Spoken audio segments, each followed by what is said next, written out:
వ్యక్తి అది మాట్లాడినప్పుడు ఆ వ్యక్తి అనుభవం అంత ఉండదు సార్. నా వయసు నాది 29, 30 వస్తే మార్చి వస్తే ఆ వ్యక్తి అది మాట్లాడుతున్నప్పుడు నేను కానీ ప్రొడ్యూసర్ గారు కానీ చిరంజీవి గారు వస్తున్నారంటే రిసీవ్ చేసుకోవడానికి బయటికి వెళ్ళాము. తిరిగి వచ్చాము, ఈవెంట్ అయిపోయింది. ఇంటికి వెళ్ళేదాకా మాకు తెలియదు ఈ వ్యక్తి స్టేజ్ మీద ఏం మాట్లాడాడు. అండ్ మేము సినిమాలో అలాంటి సీన్ ఏం పెట్టలేదు. అతను లోపల వేసినప్పుడు ఎన్ని గొర్రెలు ఉంటాయో అతను సినిమా లాస్ట్ దాకా కూడా అన్నీ గొర్రెలు ఉంటాయి. అండ్ మాకు అతను మాట్లాడిన దానికి సినిమాకి వీటికి ఏం సంబంధం లేదు. మీరు అతని మీద కోపం మా సినిమా మీద చూపించడము, ముఖ్యంగా చాలామంది కష్టపడ్డాం సార్ ఈ సినిమాకి. అట్లా సినిమా రాకముందే చంపేయకండి. అండ్ మరీ అంత చిన్న అంత చులకనగా నాకు అర్థం కావట్లేదు ఏం మాట్లాడారు. బాయ్కాట్లు వేయాలని 25 ట్వీట్లు ఏంటండి, 25,000 ట్వీట్లు ఏంటండి? మీకు ఈ టైంలో నేను ఒక్కసారి మిమ్మల్ని అడుగుతున్నా, జరిగింది ఎంత కరెక్ట్ అంటారో మీరే చెప్పండి సార్. ఇక్కడ చాలామంది ఉన్నారు. మీరు ఆయన మాట్లాడిన దానికి మీరు చెప్పండి సార్. మా సినిమా బాయ్కాట్ అని చెప్పి 25,000 ట్వీట్లు వేయడం కరెక్టా? మీరు ఒక్కసారి చెప్పండి సార్. అదే సార్, ఇప్పుడు ఈవెంట్లో ఇప్పుడు అందరికీ నేను ఇంట్లో కూర్చొని వాళ్ళ స్కూల్ ఫీజు నేను కట్టి వాళ్ళకి సంస్కారం నేర్పించలేదు కదా సార్. నేను వాళ్ళు ఏం మాట్లాడతారు అనేది మన కంట్రోల్లో ఉండదు కదా సార్. అవును సార్, అతనికి నేను నేర్పిస్తానా? అతనికి ఓ నాదే తప్పు అంటారు.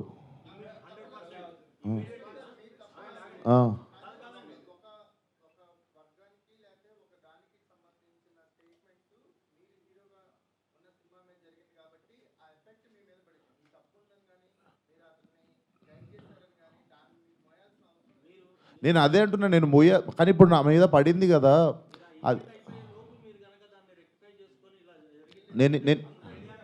నేను ఇప్పుడే చెప్తున్నా కదా సార్. మేము చిరంజీవి గారిని రిసీవ్ చేసుకోవడానికి వెళ్ళాం. మేము కూడా ఇంటికి వెళ్ళిన తర్వాత చూసాము. మీరు నేను చెప్పింది అబద్ధం అయితే పోయి ఈవెంట్ వీడియో చూసుకోండి. అతను మాట్లాడినప్పుడు మా మీద కెమెరా లేదు, ఎందుకంటే మేము లేము అక్కడ. నేను సావు గారు రిసీవ్ చేసుకోవడానికి వెళ్ళాం. మీకు తెలుసు ఎంత గోలగోలగా ఉంటుందో ఈవెంట్ అయిపోయింది, ఇంటికి వెళ్ళిపోయాము. ఇంటికి వెళ్ళిపోయిన తర్వాత చూసి షాక్. ఇది ఆయన ఎప్పుడు మాట్లాడండి, ఇది అసలు ఇవన్నీ ఎప్పుడు జరిగినాయి అని మేము షాకు. ఎందుకంటే ఈవెంట్ అయిపోయిన తర్వాత మేము కూర్చొని డిన్నర్ చేస్తున్నాము, అంత అయిపోయింది. ఇంటికి వెళ్ళిపోయిన తర్వాత సడన్గా ఈ హ్యాష్ ట్యాగ్ చూసి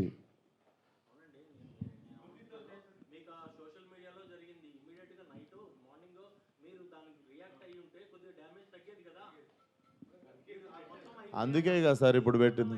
సార్ కొంచెం అట్లా అరవకండి సార్, నా మీద కొంచెం మెల్లగా మాట్లాడండి. అరవకండి. ఇప్పుడు ఆల్రెడీ బాధ చెప్పుకుంటూ ఉంటే సరే సార్. మీకు మీ అందరికీ చూస్తున్న జనాలకి క్లారిటీ ఇవ్వడానికే వచ్చినాం ఇక్కడికి.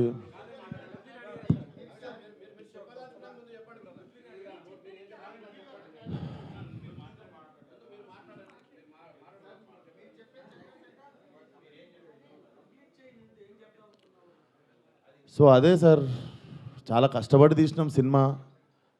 ఇప్పుడు అది ఎంతవరకు న్యాయం? మాకు బాయ్కాట్ లైలా అని 25,000 ట్వీట్లు వేసి పొద్దున పూట హెచ్డి ప్రింట్ పెడతాం సినిమాది అని, వాడి ఖాతాలో వీడు బలి అని.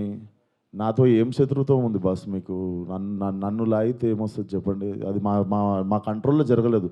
నేను చెప్తున్నా, సావు గారు కానీ నేను కానీ మా ఎదురుంగి జరిగి ఉంటే మేము అప్పుడే వెళ్ళి మైక్ గుంజుకునేటోళ్ళం, చేతులకి వెళ్ళి పక్కా చేసేటోళ్ళం. అది మేము కూడా ఇంటికి వచ్చాక చూసుకున్నాం. ఎందుకంటే బయటికి గెస్ట్ని రిసీవ్ చేసుకోవడానికి వెళ్ళాం, తిరిగి వచ్చాము. తిరిగి వచ్చేలోపు ఇది జరిగింది. అదే సార్.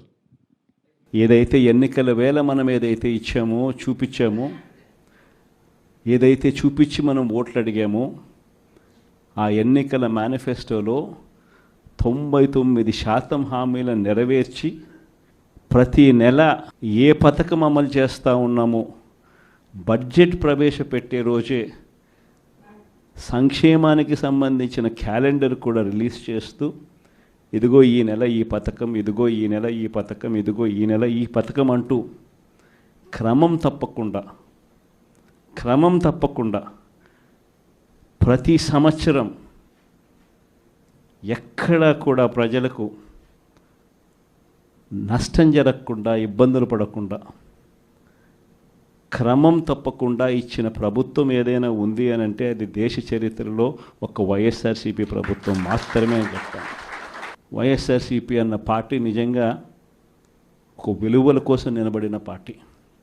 నా దగ్గర నుంచి మొదలెడితే ప్రతి కార్యకర్త కూడా, ప్రతి గ్రామ స్థాయిలో ఉన్న కార్యకర్త కూడా కాలర్ ఎగిరేసుకొని ఇది నా పార్టీ అని చెప్పి గర్వంగా చెప్పుకునే వాళ్ళకి ఏదైతే మనం చెప్పామో అది చేసి చూపించిన తర్వాతనే మనం ఓట్లు అడిగి గెలిచాము. కాబట్టి ప్రజల దగ్గర ఏ రోజు మన విలువ తగ్గల. కానీ ఎన్నికలైన 9 నెలలు కూడా తిరక్క మునిపే ఈరోజు ఏ తెలుగుదేశం పార్టీ కార్యకర్త కూడా గడప గడప అంటూ ప్రజల ఇళ్లకు వెళ్ళే పరిస్థితి ఏ ఒక్కరికి కూడా లేదు, ఎమ్మెల్యే దగ్గర నుంచి కార్యకర్త దాకా. కారణం ఏ గడపకు వెళ్ళినా కూడా వీళ్ళు ఎన్నికలకు ముందు ఇచ్చిన వీళ్ళ మేనిఫెస్టో సూపర్ 6లు సూపర్ 7లు ప్రజలు వీళ్ళకి ఇలా చూపించి ఆ ఇంట్లో నుంచి ఒక చిన్న పిల్లాడు బయటకు వస్తాడు, నా 15,000 ఏమైంది అని అడుగుతాడు.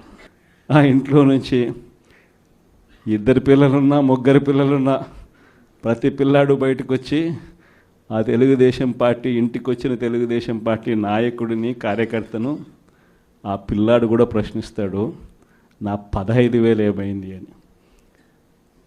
వీళ్ళింటికి పోయినప్పుడు ఆ పిల్లల తల్లులు ప్రశ్నిస్తారు, నా 18,000 ఏమైంది అని చెప్పి. 50 ఏళ్ళు నిండిన వాళ్ళు వచ్చి ప్రశ్నిస్తారు, నాకు 50 ఏళ్ళకే పెన్షన్ ఇస్తానన్నా నా 48,000 ఏమైంది అని చెప్పి. అదే ఇంట్లో 20 ఏళ్ళ పిల్లోడు ఆ పిల్లాడు వచ్చి ప్రశ్నిస్తాడు, నాకు నెల 3,000 ఇస్తానన్నా 36,000 ఏమైంది, నా 36,000 ఏమైంది అని. అదే ఇంట్లో బహుశా విజయవాడలో కొంచెం రైతులు తక్కువేమో కానీ కొంచెం గ్రామీణ ప్రాంతాలకు పోతే రైతులు కూడా కండువా వేసుకొని వచ్చే ప్రతి రైతు కూడా నా 20,000 సంగతి ఏమైంది అని అడుగుతాడు. ఇలా ఏ ఇంటికి వెళ్ళినా కూడా తెలుగుదేశం పార్టీ నాయకులకు కానీ కార్యకర్తలకు కానీ ప్రజలకు సమాధానం చెప్పుకోలేని పరిస్థితిలో వాళ్ళు ఉన్నారు.